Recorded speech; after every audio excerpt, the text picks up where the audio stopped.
ada kegiatan lain, sehingga dispo itu bertingkat sampai 2 cabang. Yang pertama ke Pak Kabir ternyata kegiatan juga, dan akhirnya sampai ke saya. Mudah-mudahan pesan yang disampaikan sama. Alhamdulillah, kami izin memperkenalkan sedikit Ibu. Kami di Muhammadiyah masuk dulu di tahun 2000, lulus 2004. Saya sebenarnya alumni Unimus Ibu, di tahun 2000 masuk 2000 ya, lalu lulus di 2004. Alhamdulillah. Jadi makanya saya izin dulu. Nyun sewu. Cuman saya kebetulan kemarin izin memperkenalkan dulu. Kemarin saya karena GSKM saya itu bekerja di rumah sakit jiwa Amino. Cuma di 2021 kemarin itu saya harus hijrah. Ternyata untuk memperoleh yang lebih itu harus hijrah dulu. Dulu di tahun 2007 sampai 2017 saya ketika mengajukan anggaran ketemu Bu Madiuni. Jadi saya di perencanaan, di konsep penganggaran rumah sakit Amino dari perubahan yang dulu hanya seperti itulah sampai selesai Bu di 2021. Seolah kalau 2001 kelihatannya sudah selesai seperti itu ya wujudnya. Jadi yang dapat kita lihat bersama ini buah dari proses pengembangan support dari Komisi E sehingga mewujudkan perubahan untuk perbaikan untuk pembangunan kebutuhan layanan. Izin Bapak Ibu, kami dari Dinas Sosial akan mencoba melaksanakan apa yang menjadi tugas kami. Izin berdiri Bu, izin dari bawah saja. Izin saya menyampaikan tentang materi anak jalan yang ada di Provinsi Jawa Tengah.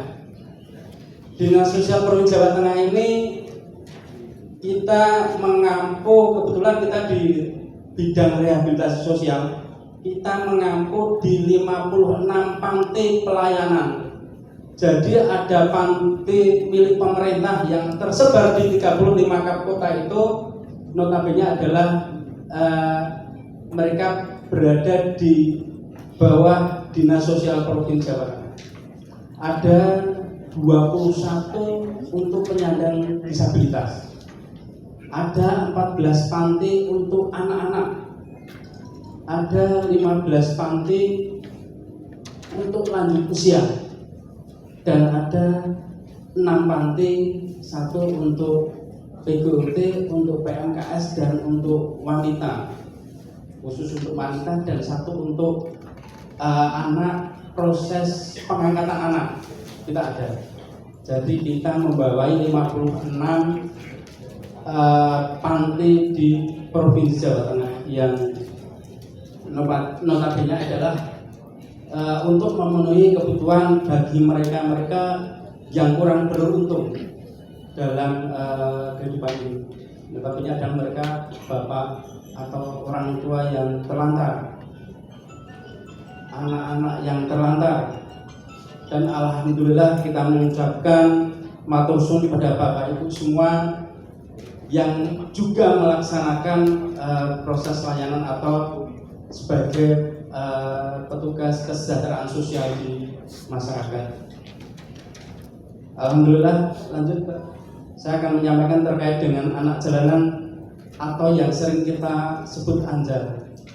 Sebab untuk kegiatan ini, untuk ANJAR ini kita laksanakan dulu sampai penjaringan itu sampai di tahun 2014. Yang tahun berikutnya sampai 2018 itu karena ada kegiatan di APBN, ada anak jalanan. Jadi kita muter di Kapkota untuk melihat atau mengkaji keberadaan anak jalanan yang berada di Kapkota. Tapi adanya Undang-Undang 23 2014 bahwa ANJAR ini karena dia berada di luar panti, di luar kewenangan kita sebagai pemenang kebutuhan untuk dalam panti, akhirnya ini diambil alih oleh Kapkota. Tapi terkait dengan penanganannya, setelah dari Kapkota ini berproses mengambil mereka akan merujuk ke panti kita, terutama bagi anak-anak yang memang terlantar atau memang keberadaan orang tuanya tidak jelas. Di panti ini kita ada, kebetulan di Semarang untuk khusus Anjal ini ada di panti mandiri yang sering kita dengar bahwa yang namanya Anjal ini dikatakan sering membuat onar, biasanya mengganggu kepentingan umum, kadang juga mengancam, kadang juga menjauh. Kita sering lihat mereka yang ada di jalanan, seperti itulah mereka dengan pakaian yang seadanya, lusuh, mungkin kadang tidak mandi atau karena ya begitulah kondisinya anak jalanan yang ada di jalan. Lanjut. Jadi keberadaan Anjal itu merupakan fenomena sosial yang tidak kita kehendaki bersama, namun kita harus senantiasa untuk berupaya gimana cara mengatasinya. Dan alhamdulillah mungkin kita sudah disupport oleh beberapa kapkota yang melaksanakan mengeluarkan perwal atau pergub terkait dengan aturan Nyun Sewu ya. Kalau yang di Semarang itu sudah kita lihat sekarang jarang sekali anak-anak Anjal yang ada di jalanan, karena akan ngasih aja dikena, ngasih aja kena, yang terima juga kena. Ini adalah sebagai bentuk meminimalkan adanya proses Anjal yang ada di jalan yang selama ini kita lihat. Paling enggak sudah ada perubahan di kota Semarang ya. Kita ada 5 kapkota yang seperti itu, yang sudah mengeluarkan perwal terkait dengan PKUT, pengamen jalanan, anak jalanan ini, sehingga tidak ada di wilayah-wilayah ini. Kemarin kita dapat kontak dari Kap Batang terkait dengan proses penjaringan. Kebetulan itu ada penilaian KKS, ada ya Bu ya, ada yang mengikuti proses KKS di Kapkota Sehat, ada sih. Ini bagian dari proses. Kebetulan kunjungan kemarin dari tim Kementerian Kesehatan, Kemendagri dan Bappenas berupaya untuk benar-benar melihat kondisi di lingkungan Kapkota yang ada di Provinsi Jawa Tengah. Cuman untuk sifatnya tidak keseluruhan, hanya dibeli beberapa Kapkota.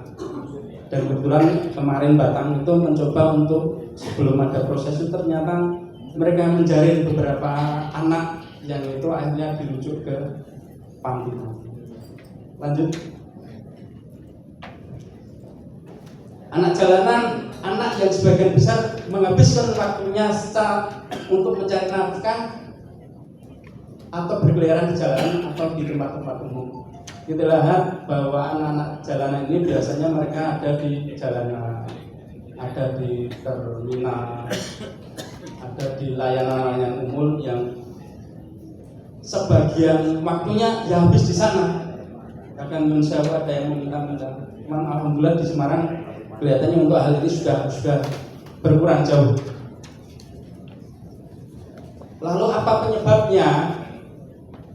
Selanjutnya Mbak, ini penyebabnya adalah karena faktor kondisi keberadaan orang tua yang tidak punya atau kemiskinan, adanya keretakan keluarga, adanya proses perceraian.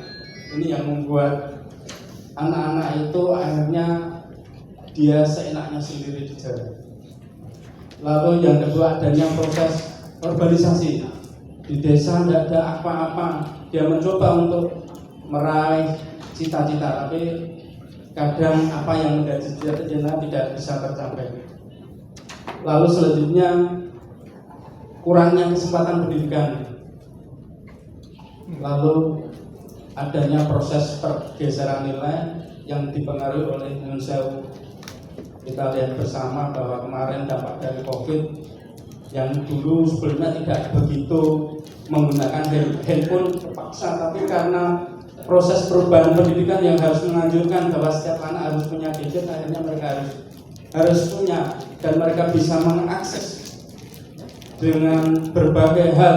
Ada hal yang positif, ada yang negatif, sehingga ini akan proses pada pembentukan nilai-nilai pada anak-anak kita. Lanjut, Pak. Nah, ini yang sering kita lihat bahwa biasanya kondisi anak jalanan ini dengan kondisi warna kulit yang kusam, rambut kumel, kadang mereka juga kadang karena penggunaan gizinya kurang, kadang badannya jadi kurus, lalu kadang kondisi pakaiannya ya tidak terurus atau kadang robek-robek atau kadang tidak pernah dicuci. Kadang untuk psikisnya dapat kita lihat bahwa untuk mobilitas tinggi kadang mereka acuh tak acuh dan sangat sensitif. Ketika kita ganggu sedikit aja mereka akan berontak. Anaknya biasanya berwatak keras, berani menanggung risiko. Kadang ada mobil yang lagi jalan kenceng aja mereka langsung pengennya meren apa yang ini mereka dapatkan. Yang sering itu karena dia bawa bahan makanan. Ini biasanya mereka akan berupaya untuk meraihnya. Lanjut, Mbak. Untuk ini usia anak biasanya ini kejadian pada usia di angka 6 tahun. 6 tahun berarti ini kelas 1 SD ya. Kelas 1 SD sampai 18 tahun. Lalu intensitas hubungan dengan keluarga ini beberapa kriteria. Biasanya mereka kalau yang masih intens atau dengan keluarga itu masih punya hubungan, biasanya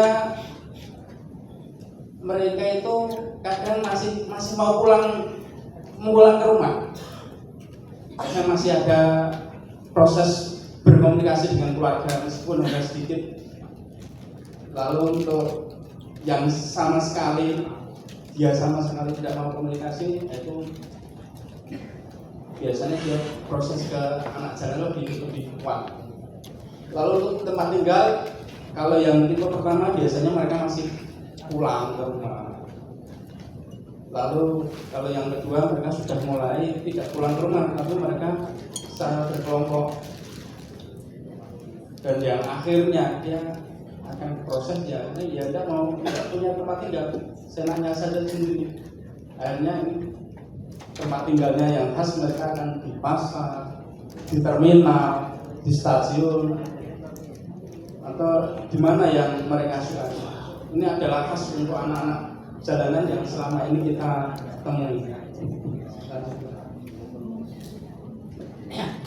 Ini adalah beberapa aktivitas yang sering mereka untuk menyambung hidup. Mereka biasanya dengan mengamen, menjajakan koran atau berjualan koran, atau menyemir sepatu, atau mungkin kalau yang sering kita lihat kadang bawa alat kecil yang penting bisa untuk melak mobil hanya untuk mendapatkan uang. Lalu biasanya ada yang khas juga kalau mereka dengan kondisi yang karena habis dari keluar rumah, dalam artian dia mencoba untuk keluarnya dari rumah itu, sementara biasanya mereka masih punya uang sendiri, sehingga untuk memenuhi kebutuhan hidupnya khasnya dia masih agak bersih. Ini berarti baru. Tapi kalau yang tidak pernah mandi, udah lama, udah tahunan. Lalu permasalahan yang timbul biasanya akan yang khas bahwa ketika mereka kalau ada yang sebagian mereka ada yang cowok aja ada, tapi kadang ada sebagian yang mereka itu ya cowok ya cewek jadi satu, sehingga ini yang khas ada korban eksploitasi pekerjaan dan seks di sana. Lalu masalah yang lain timbul adalah rawan terjadinya kecelakaan lalu lintas, konflik dengan anak lain karena emosinya mereka labil. Yang sering juga terjadi tindak kriminal, sehingga anak ini menjadi anak-anak yang rawan, mudah emosi, mudah marah. Ini yang khas. Lalu dengan keberadaan ini biasanya mereka akan ditolak oleh masyarakat. Pengennya ya bandar pergi. Kalau di kami ketika itu ada laporan, biasanya dari Kapkota segera bereaksi, mereka akan koordinasi di tempat kami sehingga bisa kita lihatkan untuk di panti layanan untuk anak jalanan. Lalu untuk pemenuhan kebutuhannya biasa yang mereka adalah sebenarnya mereka itu butuh rasa aman. Rasa aman bisa pemenuhan kebutuhannya terpenuhi sehingga mau di rumah, tidak sampai di jalanan. Lalu yang berikutnya kebutuhan kasih sayang. Adanya tadi keratakan keluarga, orang tua yang cerai ini akan menurunkan rasa kasih sayang mereka sehingga mereka hidupnya begini ya di jalanan. Lalu berikutnya adalah kebutuhan pendidikan. Cuman kalau yang di panti kami terkait dengan pemenuhan kebutuhan ini, biasanya kalau yang anak-anak anjal ini suatu pengalaman kalau mereka biasanya kalau di panti kami diajari terkait dengan kegiatan keterampilan. Ada di kita itu ada untuk menjahit ada, lalu ada kegiatan montir, lalu ada kegiatan salon juga ada untuk anak jalanan. Tapi kalau mereka yang mau sekolah biasanya akan kita pindahkan pantinya ke panti anak sekolah untuk anak-anak anjal ini. Kemarin ada beberapa anak anjal, satu atau dua itu yang tadinya dia di panti anak jalanan karena dia pengen sekolah, akhirnya kita alihkan ke panti anak sekolah. Lalu terkait dengan pemenuhan anak jalan yang lain adalah terkait dengan pemenuhan kebutuhan kesehatan dan kebutuhan gizi, karena di tempat kami untuk pemenuhan kebutuhan dasar bagi penerima manfaat. Lanjut Pak. Yang khas bahwa mereka itu sampai seperti itu karena ada prosesnya, ada gula, ada sumber.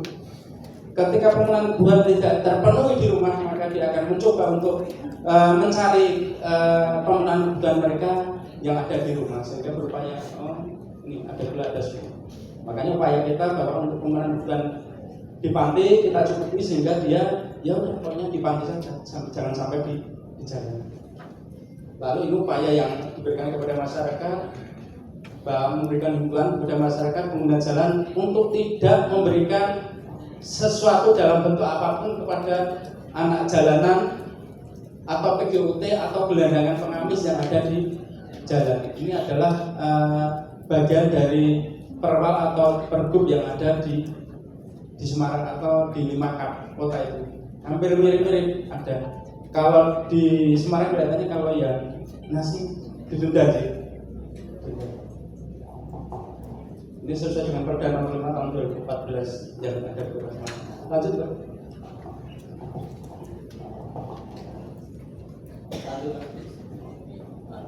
Jadi, ini adalah upaya alternatif bantuan yang selama ini kita sampaikan untuk mereka, bahwa di dinas sosial terkait dengan pemenuhan ini ketika mereka tidak mau sampai ke panti, biasanya ada proses asesmen lanjut dan anggaran yang kita gunakan adalah dari Badan Zakat atau kalau di dinas sosial ada PSN, kalau di provinsi biasanya kita minta ke Basnas untuk pemenuhan kebutuhan. Ini adalah bentuk upaya pencegahan, peningkatan kemampuan mereka untuk bisa berdaya, berupaya untuk kemandirian, dan selanjutnya sehingga mereka juga dapatkan perlindungan dan pengembangan. Perlindungan ini di kami ada kegiatan perlindungan sosial, pemberdayaan sosial, dan ada kegiatan untuk rehabilitasi bagi mereka yang membutuhkan, baik itu berupa pemenuhan untuk kemandirian berupa keterampilan ataupun upaya untuk peningkatan pendidikan bagi yang ada di panti-panti untuk sekolah.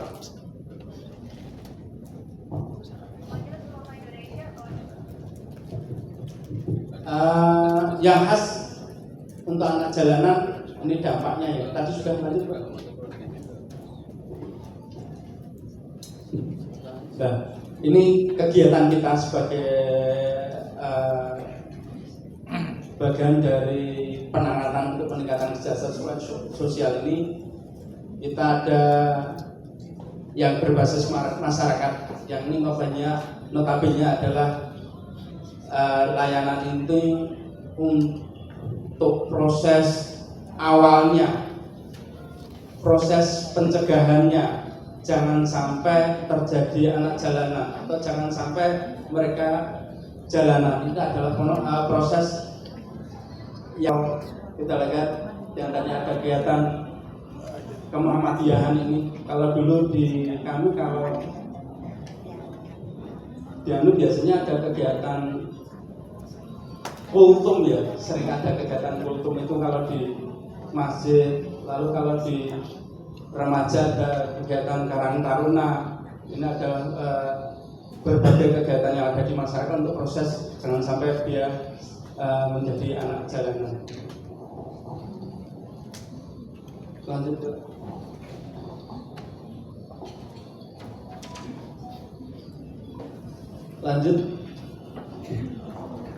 Ini adalah program pembangunan komunitas yang berproses.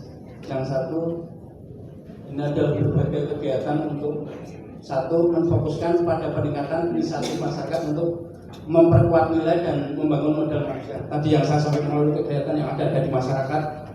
Lalu yang kedua, berupaya untuk meningkatkan ekonomi dengan sifat yang strategi untuk kemudahan sosial. Ini kalau untuk di dinas sosial ada web usaha ekonomi produktif. Ini kalau di kami ada bantuan KUBE, kelompok ekonomi bersama. Mungkin sudah dengar ya Ibu. Ini adalah program kami. Belum pernah. Karena itu kalau dari Ibu saya yakin sudah levelnya di atas Bu. Mungkin kalau yang di masyarakat yang bawah ketika tahu bisa menyampaikan, bisa mendaftarkan. Asalkan ada kelompoknya, ada proposalnya, itu bisa Bu. Kan kita tidak tahu. Kalau ini sih pengurus rumah Bu aman saya yakin. Tapi ketika melihat, ketika mendengar ada kegiatan ini, monggo untuk sama-sama berproses untuk meningkatkan ekonomi masyarakat yang ada di samping atau di tetangga-tetangga kita. Lalu berikutnya, memberikan aset yang ada dalam masyarakat atau potensi yang ada di masyarakat terkait dengan pengembangan untuk meningkatkan ekonomi masyarakat. Ini harus kita perhatikan. Sehingga dengan upaya kita melihat ada potensi, ayo kita kembangkan bersama. Selanjutnya, menghubungkan komunikasi lokal kepada masyarakat yang lebih luas atau berkolaborasi untuk memperkuat institusi di masyarakat. Jadi terkait dengan pelaksanaan kesejahteraan sosial ini, kita yang ada di panti atau di tempat itu, kita untuk saat ini untuk penanganan PMKS itu tidak bisa kita laksanakan sendiri. Jadi untuk terkait pemenuhan kebutuhan kesehatan, kita laksanakan melalui MOU dengan rumah sakit yang berada di panti atau di wilayah panti. Katakanlah rumah sakit kita punya panti di Jepara, kita akan ber-MOU dengan RSUD yang ada di Jepara ataupun rumah sakit yang ada tidak harus negeri. Terus juga mengusulkan rumah sakit Muhammadiyah untuk ber-MOU dengan panti yang ada di Kudus. Sama. Kemarin kita yang ada di Brebes ini masih proses untuk menyusun MOU, juga berproses. Ini terkait dengan kesehatan. Lalu untuk pendidikan bahwa untuk anak-anak panti kelihatannya untuk program pemerintah dari Dinas Pendidikan menggratiskan untuk anak-anak panti terkait dengan kegiatan pemenuhan kebutuhan yang ada di PM yang ada di panti pemerintah seperti itu. Lalu terkait dengan panti swasta, kalau di SMK, SMA, ya bisa. Lalu terkait dengan SMP, biasanya mereka harus dengan fakultas tempat. Ini untuk pendidikan, monggo semua berproses. Lalu terkait dengan pemenuhan kebutuhan terkait dengan keterampilan, kita sudah bekerja sama dengan dinas tenaga kerja, baik punyanya kementerian yang ada di kementerian, ada di provinsi maupun ada di kota. Ini kita kerjasamakan sehingga anak-anak yang ada di pantai ini bisa memperoleh fasilitas pembangunan untuk keterampilan, sehingga jangan sampai ketika lulus dari atau setelah purna bina ini bisa terbantu terkait dengan pembangunan keterampilan. Lalu untuk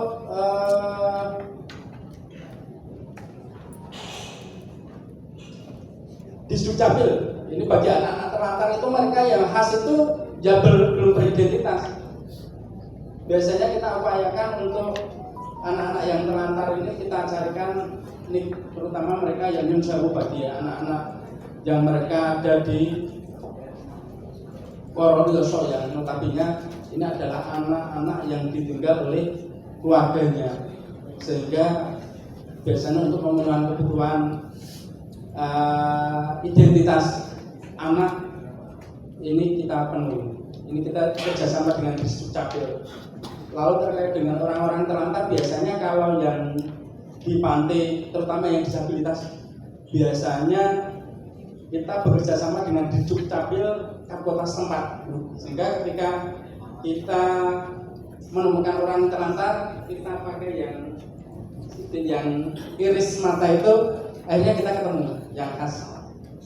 Jadi kita akan kembalikan kalau memang dia sudah baik, sudah menerima layanan dengan baik, biasanya kita juga akan antar mereka atau kita kembalikan ke keluarga atau reunifikasi ke keluarga. Jadi bagi teman-teman terkait dengan pemenuhan kebutuhan yang pengelolaan seperti itu, bahwa untuk pemenuhan bidang dasar ini memang tidak bisa kita lakukan sendiri. Ya ayo bareng-bareng. Kalau himbauan kemarin dari Kemendagri kemarin terkait dengan pemenuhan kebutuhan PM, notabene kita tidak bisa sendiri. Yuk bareng-bareng kita sentuh bareng-bareng untuk pemenuhan kebutuhan dasar ini sebagai pemerlu kebutuhan dasar. Jadi ya kalau kesehatan ya kita harus ke rumah sakit atau ke puskesmas. Kalau ke pendidikan berarti kita upayakan bareng-bareng dinas pendidikan setempat untuk bekerja sama. Yuk gimana caranya biar bisa memenuhi kebutuhan mereka. Ini adalah upaya yang bareng-bareng kita laksanakan untuk pemenuhan kebutuhan dasar bagi mereka yang ada di pantai. Lanjut. Ini sudah kita sampaikan. Lanjut. Jadi mungkin itu saja yang dapat kami sampaikan terkait dengan pengenalan anak jalanan. Insya Allah apa yang menjadi upaya kita bareng-bareng kita laksanakan sehingga kejadian yang sabu yang punya anak jalanan